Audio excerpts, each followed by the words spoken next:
country. Square meters are expensive over here. The problems you have in California is you have too much land. If you had less land, you had much higher productions. And less pollution and less waste. And I mean, it's nice you grow almonds because they're not labor intensive. But how much water they're taking and what the consequences for California, it's I think it's ridiculous. But you'll pay for it on the end. You have to be much more aware what your responsibilities are. You can't just take from nature, you have to give back as well.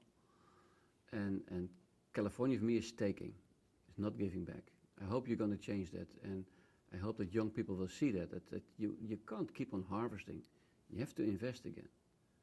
It's like with the difference between a grower and a fisherman. A fisherman doesn't invest, he harvests. He's a hunter. And growers are not collectors. We are growers, so we have to get the circle going in water and energy and so on. The difference of this area is there's a lady you should talk to, Tiffany Tsui. And Tiffany Tsui is a Chinese lady born in Beijing, grown up in Hong Kong, and then left to Holland. And she made a survey about the DNA of this region, the DNA of the Westland. And she interviewed me, but I'm fresh DNA. I'm 16 years in the business now. But she talked to other operations here in the region, and they asked about the grandparents. Why did that started? This area is a microclimate. Holland always has been an intensively cultivated, intensively inhabited country, and we are very international. So the East Indian Company made us to supply ships with food, and ships were supplied with food also from here. This region was to feed Rotterdam, Delft, and The Hague, 3 major cities. And Rotterdam at that time was Delfshaven. Intensively cultivated, and vegetables in those days were very important. So the vegetable production was a very important thing. Meat only came in the beginning of 1900. Before the time, it was all vegetables. Meat was expensive. You don't eat so often meat. I mean, when I grew up, on one day in the week we had meat. And we were very happy about it. And when my father got the promotion, we got 2 times in the week meat. Wow! Party time. This region has everything. It has the greenhouse technology. And the greenhouse technology is it's evolved here. It's not brought in, it's evolved. It's evolved by walls, concrete walls, stone walls, collecting the heat in the summertime and bring it back at night. Yeah, sunlight, heat. It's a trombe wall. If you go to China, you find now about 500,000 hectares like that system. So the heat from the wall is giving it back at night, so you don't freeze at night. So you can grow grapes, for instance. Then they put some glass over it, and later on they forgot the wall and they made more glass, and then they became greenhouse growers. But that's how it evolved. It developed slowly, because if you see pictures of what we talked about 40 years ago, if you see a picture of 40 years ago, now we call it old crap. Yes, old greenhouses. Yeah, and if you see my farm on Long Island, my partner, we have a farm on Long Island. That's a greenhouse built in 1975. Nice, it's still working, but we forgot some parts because we improved so many things. Now, this area has the greenhouse building, the techniques, the light, the everything, but it also has the logistics. So this is what we call the Drehscheibe, in a nice German word, the platform where all the vegetables in the world are coming together, and from here they're distributed to all different locations. Now, what makes my company so unique and why are we here? I live 125.3 kilometers away from here. Yeah, that's far in Holland. Yeah, that's even in America you would say, okay, do you have to live so far away from your job? It's 2 hours drive in the morning, 2 hours drive in the evening. Why do I have my farm here and why do I live there? The farm here is because this is the logistics.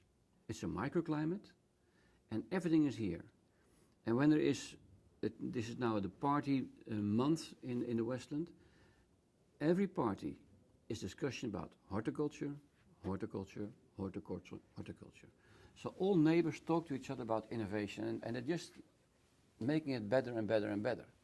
There are not really secrets here because this greenhouse suppliers work for everybody.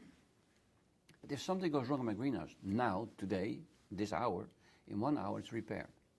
Because everybody lives around in a circle of 5 kilometers. If I have a problem in my farm in Long Island, 3 weeks, because you have to ship it by container, get it cleared. Now with your tax system we have another problem, we have steel, so wow, okay, we're importing steel, problems. Yeah, so it's very complicated. So now this area is self-propelled. And what Tiffany Tsu did is look at all these companies in this industry here together, including the seed companies. Why are they so unique? They're so unique because they're together. And my old boss in the seed industry told me the same thing. Rob, find me the Westland, find me the Naaldwijk of Turkey, the Naaldwijk of Spain, the Naaldwijk of Japan, the Naaldwijk of China. And I found them. I found the locations. And that's the place where you have the same passion and ambition. Now, California has something similar, but not on the glasshouse industry. Yeah, there's some Dutch guys out there, but they're isolated. Electric fence around it, and it's here it is, and stop. You're not welcome. Here, every door is open. You notice you've been around. You're welcome. So the unique thing is everything together. Now, and the thing I'm doing, I'm making it more complicated, and that's why things are going pretty good. This is me. This is my company, Corporate Crest. These are the wholesalers buying from me.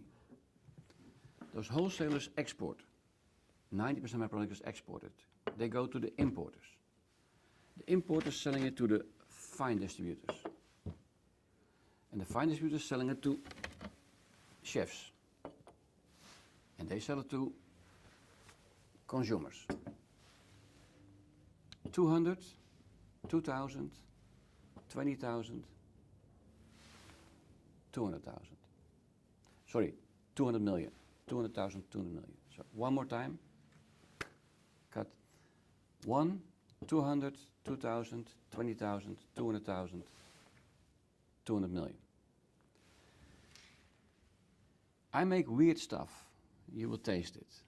And when I sell it to this guy, he will not recognize what to do with it. But because he is a wholesaler, he has to stuff trucks, fill them up, and ship them efficient as possible to a country. Which is easy with tomatoes, peppers, and cucumbers because those markets exist. My product is a non-existing product. So this is the value of death. If I give this guy a weird thing, he said, well, what can I do with it? How can I sell this to Sweden? I sell to Sweden. Nobody in Sweden understands this. So what we do, that's the strength we have. We communicate with chefs. We make chefs crazy. They want to have the stuff. Exhibitions. We run now, I think, about 400 exhibitions per year around the world. Those chefs want to have it because they are the guys who have the idea and the girls. And they order at their distributor. He says, I have no clue. How is a guy in Holland? Okay, I'll ask somebody who's buying from Holland. They find somebody, he's buying, we want to buy something from that weird stuff from, oh, we have it. Yeah? So the backward integration of the business chain is my most effective thing. It doesn't work to the consumer. 200 million consumers I can't reach. I'm a small potato. But I can really focus on the chefs. And that's why I can bring 5 or 10 innovations per year, because chefs like the innovations. Consumer is very traditional. Now, this is the strength I have, so the marketing we're doing is, above all the other things, is the most critical one. The thing for growers is, growers think production. I think market demand. Where are we? We are at the company Lans in Maasdijk, and we're a tomato grower in Holland. We have 52 hectares in Holland on 5 locations, 3 locations in the Westlands, 32 hectares, and 2 locations in Zeeland, 20 hectares. And we also, on this moment, are building a new location in Dinteloord, and that's the first phase is 8 hectares, and totally it will be about 34 hectares of glass. Very nice, very, very good job. Well, when you're on the field, you depends totally on what is happening outside with rain, with the sun, the heat, the warmth, or cold. And in the glass house, we can control that all. We can control the heat, we can control the water, we can control the amount of light. We can screen, but we also have light for the winter time, so we can produce in winter time. So it's a totally controlled growing program. You have two ways in Holland on this moment in tomatoes. We have glass houses without light, and we have glass houses with light. First, the glass house without light. That's traditional, and that always stopped in December, or around December. Then you empty the glass house, you put the plants out, the rockwool moths, you clean the glass house, you prepare it for the new season, and then you put the new plants in. Then you start to grow, and in the end of February, the start of March, you're going to harvest your first vine. And then you go up to December again, and then you start again. So typically, the tomato plant in the glass house is 50 weeks in the glass house. So you have about 8 weeks to grow up, and then about 42 weeks to harvest. With light, the light what we have above in the glass house, the growing lamps, you can start your season earlier because you have the light for the winter time. So then we do the crop out, for example, in August, and in August new crops in, and then it's a winter growing season. But always the plant is about 50 weeks in the glass house. Well, for us it's very simple. We are the grower, and we have a cooperation that's called Harvest House that sells all our tomatoes and also is doing the marketing and the contracts, etc. So they're doing that all. Well, we have different types of tomatoes. As Lans, we grow on this moment 6 types of tomatoes. And what we do, for example, the cocktail tomato, that's 8 to 9 on the vine, 40 grams a tomato. And we're always searching for the best cocktail tomato with the seed companies. And we have big seed companies in Holland. And we're always searching for the best tomato. And then you have to make, when you have that, you order it with the seed company. Then it's delivered to the nursery grower. The nursery grower grows it up. And when it's about 50 centimeters high, it comes into our glass house. And then you have to grow it as good as possible to get the best quality. And that is water, fertilizer, enough light, etc. Yes, we do a lot of research with university, for example, Wageningen University, together with the government. So the growers have to pay a part of the research, and the government pays a part of the research. And that's research before, for example, for diseases, for energy, new energy ways. For example, the government and the university and the grower has invented or researched terminal heat. And nowadays we have 90 or maybe even 20 pots with terminal heat to heat up the plants. We get the heat water out of the ground, 3 kilometers deep. We put it up, we put it into the glass house, and then we put it back. It's a difficult question because every type of tomato has its own production. With the cocktail, we can go up to 45 kilos on a square meter. But when you have the big fine tomatoes, that goes up to 100 kilos on a square meter. And it's unbelievable. But it's the type of the tomato that does that. but also the process of growing, of course, in the glass house with all the needs that it needs. Well, Lans is producing in a year about 26 million kilos of tomatoes with all the varieties. What we do, of course, we give the water, all the plants water, but we always give a little bit too much so that every plant has enough. And the water, what you give too much, is going out of the rockwool mods. That is going in little gutters, going to the end of the glass house. It's going to the dirty water silo. Then it's go to the UV filter to clean it. But all the fertilizers are in. It's going to the clean water silo and it's reused, recycled again in the glass house. So a new gift of water is partly drain water out of the glass house cleaned and partly new water. And that's why we can reuse and reuse the water. Only when the water is getting too salt, then we have to get it to the grid.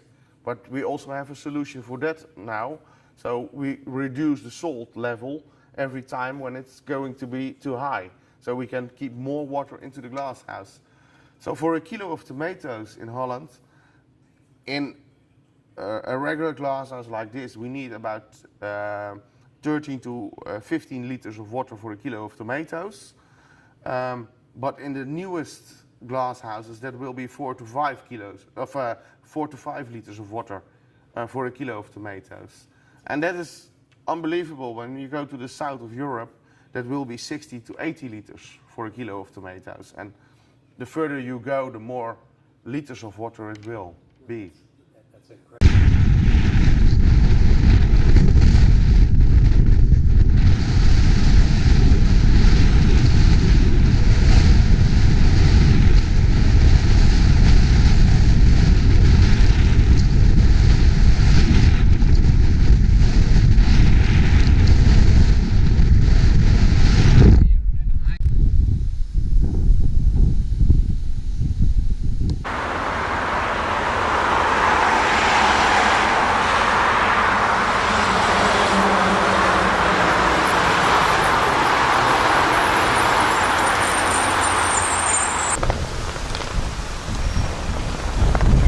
Didn't come on yet, or is it on? Oh, there, yeah. This is on. I put them out. No, go ahead. So what is this now? This is rock wool. Rock wool. Rock wool. It means they make it from rocks. They heat the rocks, and this is also they use this one to isolate the houses. And I think 20 years ago they find out that also when you put a small, sorry for this. They had the seed of the tomatoes, and 1 kilo tomato seed is more expensive than 1 kilo of gold. Really. They put the seed from the tomato in a small plug, like there, and then they put it in here, and then the plant is growing, growing, growing, and when the tomato plant have this size, around a half meter, they bring it to the grower, and the grower put it on this one. In the greenhouse. Also where we were this morning with the bell peppers, also the tomato, they do that. They don't put it in the soil, but they grow on this substrate. And the roots go from here, in here, and then we have the drip irrigation, and we drip, and when they give too much water, the water go out here, and it goes to this cutter and recycle the water. This is rock wool, a kind of substrate. Very good job.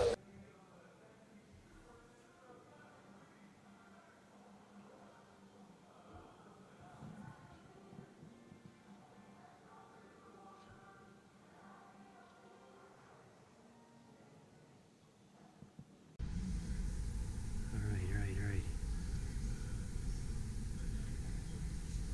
Okay, no, this is, all right. You showed a couple of guys here, eh? Yeah. Before. What do they do? They talk, they think, they do the management.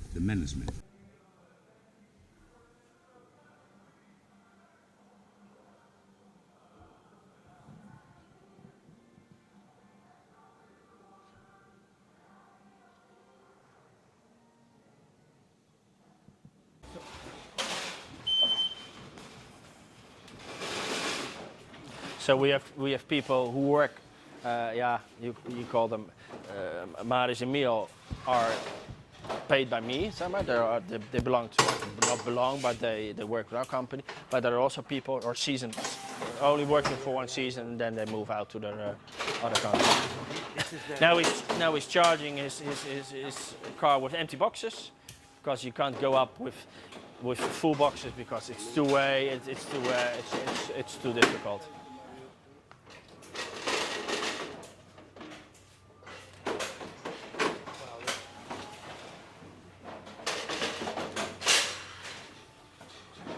A small gas pedal, he goes up and then he starts. And me are working here for over 10 years now, I guess, so they know everything. This is incredible. So when did the scissor lifts must have been a big Yeah, advance, right? I think it's half the 90s. That's right? because but that's because the greenhouse become higher. Then that's the way. Once it come in. Yes, but.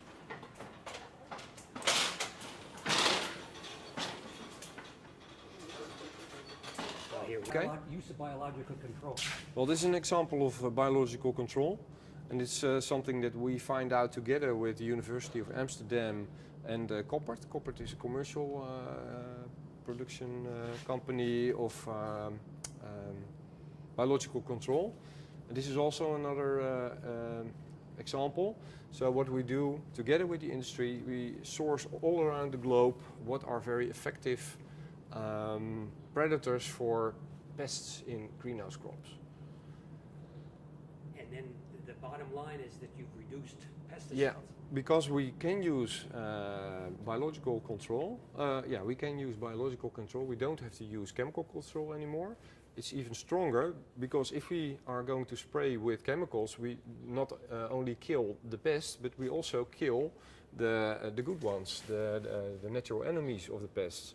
So there is let's say, double target for growers not to spray with chemicals anymore because they want to save their biological crop control and give them the chance to control the pests in the crop.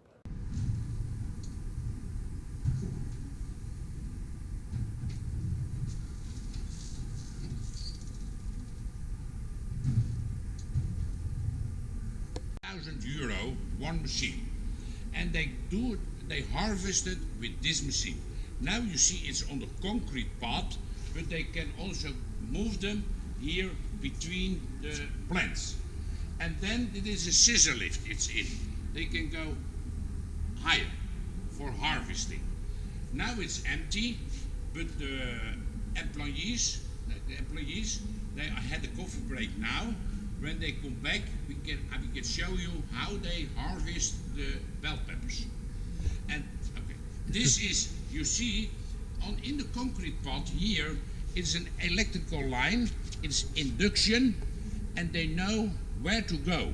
When this one is full with bell peppers, they push something, and they go to the barn, and there they make it ready for shipping. And you can see later on, they take this off, all automatic, and they turn them around, and it's all automatic. It's really amazing. They harvest here, this area, the greenhouse, what you see, it's around 3 hectares. It's 30,000 square meter.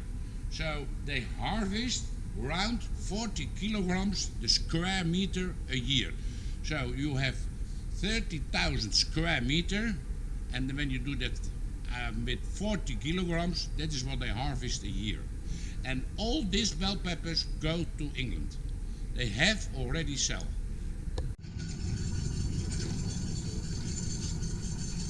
Oh yeah.